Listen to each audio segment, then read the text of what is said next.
आप देख रहे हैं यो मनी। विकासपुर हिमाचल बने हुए आप एक क्वेरीज को आंसर करने के लिए लेते हैं कुछ और सवालों को। ईमेल के थ्रू समाधान ने एक सवाल भेजा है अपने सवाल पर समाधान के लिए। 38 साल इनकी उम्र है, 15 साल में 70 लाख का इनका टारगेट है। पोर्टफोलियो पर राय लेना चाहते हैं। छोटा क्वेश्चन है, पोर्टफोलियो भी इनका छोटा ही है। एक्सिस स्मॉल कैप में 1100 रुपये महीना, निपॉन इंडिया स्मॉल कैप में भी 1100 रुपये महीना, और साथ ही मोतियाल ओसवाल मिड कैप पे 500 रुपये महीना। तो टोटल 2700 रुपये की इनकी SIP चल रही है और 70 लाख का टारगेट ही 15 ईयर्स में लेकर चल रहे हैं। तो जानना चाहते हैं कि किस तरीके का ये एलोकेशन करें, कितना और एलोकेशन बढ़ाएं, कौन से फंड्स ऐड करने की जरूरत है, बताइए क्या सजेशन रहेगा। देखिए समाधान, आपने जो अपना टारगेट रखा है 70 लाख का, वो थोड़ा सा एग्रेसिव है अगर आपकी करंट जो इन्वेस्टमेंट हो रही है उसको देखते हुए। 2700 का आप अगर SIP कर रहे हैं तो 15 साल में लगभग ये 15 लाख के आसपास कॉर्पस बनेगा, या अगर थोड़ा एग्रेसिव या मान लीजिए फंड्स का रिटर्न थोड़ा बेटर भी रहा तो 20 लाख तक आप उसको खींच पाएंगे, उससे अधिक खींचना थोड़ा मुश्किल होगा। सो फर्स्ट ऑफ ऑल आपको जो सिप है अपनी वो इंक्रीज करनी पड़ेगी लगभग 14,000 रुपए की, ताकि आप 70 लाख तक पहुंच पाए। फंड की सिलेक्शन की जहां तक बात है, क्योंकि आपने एग्रेसिव पोर्टफोलियो बनाया हुआ है, आपका मोतीलाल ओसवाल का मिड कैप फंड है, फिर उसके बाद निपॉन का स्मॉल कैप है और एक्सिस का स्मॉल कैप है, तो पोर्टफोलियो काफी एग्रेसिव है। उस केस में मुझे लगता है कि एक्सिस के मल्टी कैप फंड में आप शिफ्ट हो जाएं तो वो एक बेटर अप्रोच रहेगी आपके पोर्टफोलियो को लेकर। और दूसरा, अगर आप को लगता है कि आपका टारगेट जो है वो 70 लाख अचीव करने के लिए 14,000 अभी आप शेल आउट नहीं कर सकते, तो स्लोली स्लोली उसको स्टेप अप करते रहिए। और प्लस अपना जो टारगेट है वो 15 साल से बढ़ा के थोड़ा 20 साल तक लेके जाइए। तो एक कॉम्बिनेशन आपको बिठाना पड़ेगा, टेन्योर को बढ़ाना पड़ेगा प्लस SIP को बढ़ाना पड़ेगा। और बाकी क्योंकि 15 साल एक बहुत लंबा समय होता है, आपके इन्फ्लोज जब बढ़ेंगे तो आप टॉप अप करते रहिए। आई एम श्योर कि आप अपने टारगेट को अचीव कर लेंगे।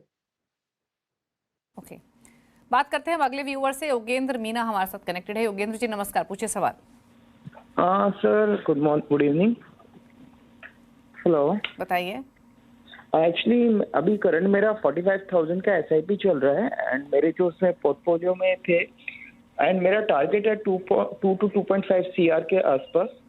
एंड मुझे इसमें कोई चेंजेस करने हैं क्या मेरे को मेरी SIP में, या फिर ये जो SIP है ठीक है, इसमें कुछ फंड्स में कुछ चेंजेस करने हैं मेरे को इसमें, फिर या कुछ ऐड ऑन करना है इसमें कुछ और? ओके, पूछ लेते हैं क्या सजेशन रहेगा इनके लिए। 35 साल की इनकी उम्र, 45,000 का निवेश ये कर रहे हैं ऑलरेडी। 10 से 15 साल में 2.5 से 5 करोड़ का टारगेट है।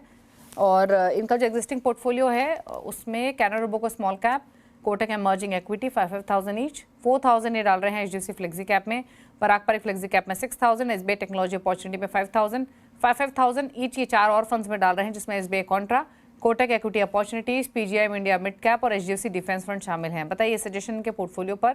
एक चीज और योगेंद्र पूछना चाहेंगे, ये आपने कब SIP शुरू करी? पोर्टफोलियो की वैल्यू अभी क्या है एग्जिस्टिंग? मैम अभी मेरा जो पोर्टफोलियो का एग्जिस्टिंग वैल्यू है वो है एक सेकंड मैम, 9.40 लाख है एंड मुझे 9.4 लाख, 9.5 लाख की इनकी पोर्टफोलियो की वैल्यू है। ठीक है, तो बताइए विकास जी, 9.5 लाख की एग्जिस्टिंग पोर्टफोलियो की वैल्यू, 2.5 से 5 करोड़ का टारगेट।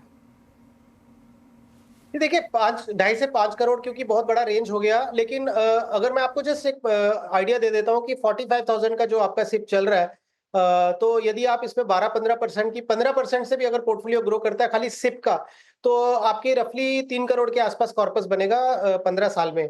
और जो आपका लमसम वाला जो 9 लाख है, इसको भी अगर हम वो करके चलते हैं तो रफली 70 से 80 लाख के आसपास आपका कॉर्पस वो बनेगा। तो रफली 3.5 करोड़ के आसपास आप एक्सपेक्ट कर सकते हो, सॉरी 4 करोड़ के आसपास आप एक्सपेक्ट कर सकते हो, आपका पोर्टफोलियो यहाँ तक पहुंच जाएगा। बट अगर आपको 5 करोड़ करना है तो ऑब्वियसली आपको थोड़ा थोड़ा अपना स्टेप अप करना पड़ेगा SIPs को लेके, या फिर जैसे जैसे करेक्शन हो या आपके इन्फ्लोज आए आप उसमें टॉप अप करते रहिए। अब आपके फंड्स की अगर हम बात करते हैं तो थोड़ा आपको ये सजेस्ट करूंगा कि आप अपने फंड में जो सेक्टर एक्सपोजर है उसको थोड़ा सा कट डाउन कर सकते हैं। बंधन स्मॉल कैप आप रिप्लेस कर सकते हैं Canara Robeco small cap fund से, ये एक चेंज होगा। उसके अलावा अगर आप चाहते हैं तो SIP जो आपका SBI टेक्नोलॉजी फंड में चल रहा है उसको ये आप कॉन्ट्रा फंड के साथ मर्ज कर दीजिए, SBI कॉन्ट्रा के साथ में, या उसकी जगह पे आप क्या कर सकते हैं, मोतीलाल ओसवाल का लार्ज एंड मिड कैप ले लीजिए। और सिमिलरली PGIM मिड कैप को भी आप बंद करके तो जो कंसोलिडेट करके आप मोतीलाल ओसवाल का large and mid cap fund ले सकते हैं, अच्छा फंड है ये। उसके अलावा आप जो HDFC फंड में मल्टी कैप अप्रोच रखें और डिफेंस फंड को आप अपने HDFC मल्टी कैप फंड में शिफ्ट कर दीजिए। बिकॉज अगेन डिफेंस फंड का जो स्पेक्ट्रम है, जो डिफेंस स्टॉक्स का, वो कोई बहुत बड़ा नहीं है और थोड़ा हाई रिस्क हाई रिटर्न वाला प्रोडक्ट जरूर है। बट यदि आपको एक कंसिस्टेंटली रिटर्न चाहिए, बिकॉज जो भी डिफेंस की कंपनीज हैं आपके दूसरे पोर्टफोलियो में भी वो अवश्य होंगी, तो ऐसा नहीं है कि आप कुछ मिस कर जाएंगे। तो बेटर यही होगा कि आप HDFC मल्टी कैप फंड ले लीजिए और डिफेंस फंड को आप बंद कर सकते हैं। जो हम फंड्स बंद करने के लिए बोलते हैं वो आप एक बार जरूर देख लीजिएगा कि जब वो 1 साल हो उसके बाद एग्जिट करें, क्योंकि आपको एग्जिट लोड देखना भी बहुत जरूरी है और शॉर्ट टर्म कैपिटल गेन भी देखना बहुत जरूरी है अगर कुछ फंड्स में बन रहा है तो। ओके, चलिए, तो ये सलाह आपको लिए दी गई है। अब फटाफट से एक और सवाल ले लेते हैं। एक ईमेल के थ्रू सनी ने सवाल भेजा है होशियारपुर से। 3 लाख इनके पोर्टफोलियो की वैल्यू है, 3000 की नई SIP करना चाहते हैं। 10 से 15 साल में कितना राशि इकट्ठा कर पाएंगे जानना चाहते हैं। फिलहाल जो इनकी SIP है वो 7000 की है। 3000 की बढ़ाकर टोटल SIP 10,000 की हो जाएगी। कहाँ डाल रहे हैं 7000? 2000 डाल रहे हैं SBI लार्ज मिड कैप में, 5000 डाल रहे हैं HDFC डिफेंस फंड में। बताइए विकास जी, क्या सजेशन के लिए? तो सेम है दीपाली जी, इनको भी यही बोलूंगा कि आप HDFC डिफेंस फंड की जगह पे आप HDFC मल्टी कैप फंड ले लीजिए, वो बेटर ऑप्शन रहेगा आपके लिए। आप अगर एक फंड ऐड करना चाहते हैं तो आप बंधन कोर इक्विटी या SBI का लार्ज एंड मिड कैप, इन दोनों में से कोई एक फंड ले सकते हैं आप। और मोतीलाल ओसवाल का large and mid cap fund ले सकते हैं या कोटक इक्विटी अपॉर्चुनिटी, इसमें से कोई एक फंड ले सकते हैं। तो ये आप अपने पोर्टफोलियो को इस तरीके से लेके चलिए। और जहां तक आपके पोर्टफोलियो कॉर्पस की बात है, तो अगर आप 10% अगर आप अपना पोर्टफोलियो या सिप अमाउंट बढ़ाते रहेंगे तो आप एक अच्छे कॉर्पस की उम्मीद कर सकते हैं। ओके, चलिए, तो ये रही सलाह आपके पोर्टफोलियो को लेकर सनी। और इसी के साथ शो को समेटने का भी वक्त है, लेकिन फटाफट से पूछ लेते हैं विकास जी के टॉप 4 फंड्स। इन फंड्स के साथ आप एक नया पोर्टफोलियो क्रिएट कर सकते हैं। बताइए विकास जी, क्या चॉइसेस है आपकी?